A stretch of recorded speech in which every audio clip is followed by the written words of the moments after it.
ban threatens the Second Amendment rights. The court sent a clear message that incremental steps to erode Second Amendment are unacceptable, and contention to self-defense. Guns can be used to stop evils. Abolitionists can protect the slaves, and they can protect the black people, can prevent the KKKs, and they can protect the civil rights workers, gays and lesbians, and robberies. And guns are used 1.5 million times a year for self-defense. And contention 3, ban is not effective. We gave you ban is not effective for 5 reasons. First, the company can change from 2 military features to 1 military feature to avoid ban, and only affects weapons made after the date of ban. And sporterization of weapons to avoid ban, and copies and duplicates and sunset provision. And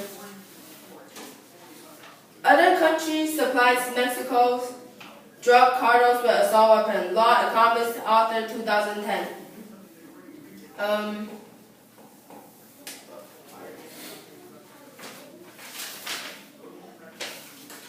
Wait.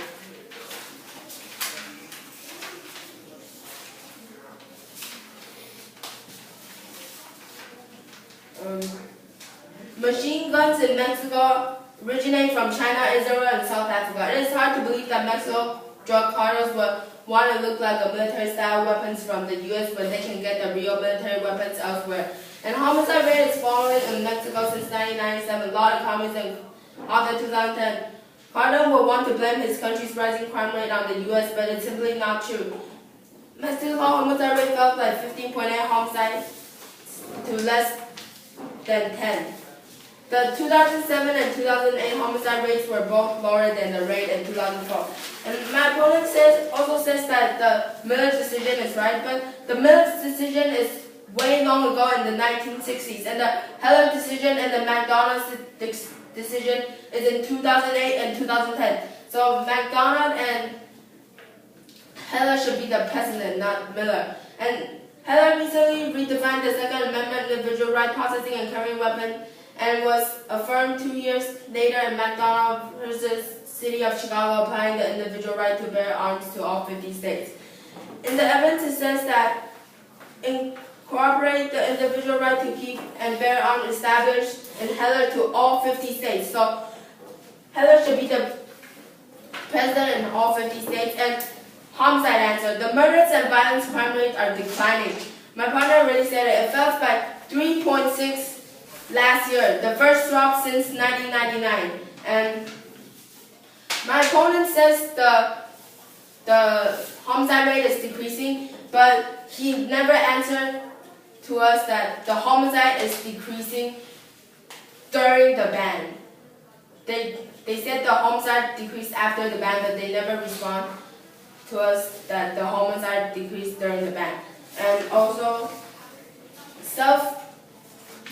if you have an assault weapon, then if someone have a gun and they walk through, they will be afraid of you, so they will just run away. So it won't increase the risk of being shot, it will decrease the risk of being shot, because that guy is afraid of you, he's gonna run away, he's not gonna fire a shot at you. But for these reasons, please vote for Tom. Stay there, crossfire. You only have 5 seconds left. Let's go. So, Pro gets the first question. Pro. Do you think it's necessary to have an assault weapon that can fire through 6? Walk up to the front. Yeah. My bad. All right, go. Do you think it's necessary to have an assault weapon that can fire through six dry walls and have the possibility of the chance of hitting a bystander? Yes, because if there's terrorists in your house, then if they have an assault weapon, it's not you need an assault weapon to protect yourself too, because it's not enough if you just have a handgun or a rifle. And are you aware that other countries actually supplied Mexico with assault weapons, not just United States?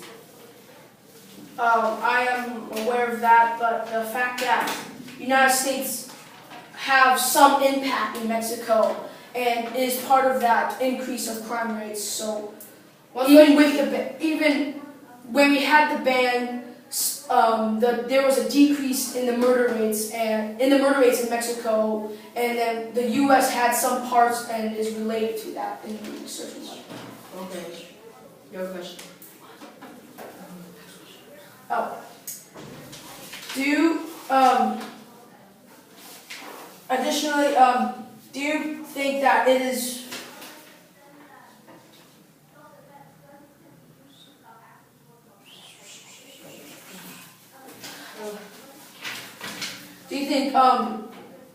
how does it respond that through the Miller case it has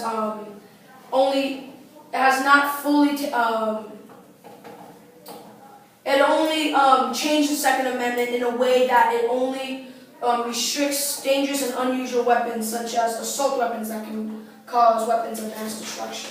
Yeah, but Second Amendment rights give you the rights to bear arms, and it also give you the rights to bear military style arms. So if you ban assault weapon, then it is taking away your Second Amendment rights. Even though you still can use handgun to self-defense, but it still takes away your Second Amendment right. Your question. Okay. And why is it more likely to get shot when you have an assault weapon? Because assault weapon makes you feel like you have power, which can also creates an illusion that you are actually better than the actual assault or the offender in front of you with an actual gun who probably has more experience than you to use a gun, which causes the risk of actually you being shot. So you're saying that a guy will just hold an assault weapon and go to a guy and shoot that guy?